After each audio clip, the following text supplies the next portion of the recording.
Hello, I'm James from Crayola. Welcome to Creativity Tips. Let's make a botanical bloom. Botany is the scientific study of plants. Think of a flower you would like to research and sketch.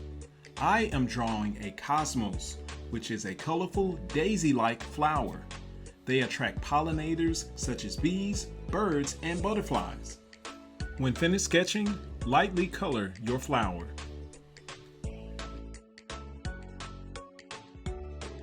Ready for a creativity tip?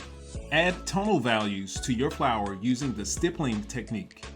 These tiny dots determine how light or dark an area can become. Lighter areas have few spaced out dots, and darker areas have many dots close together.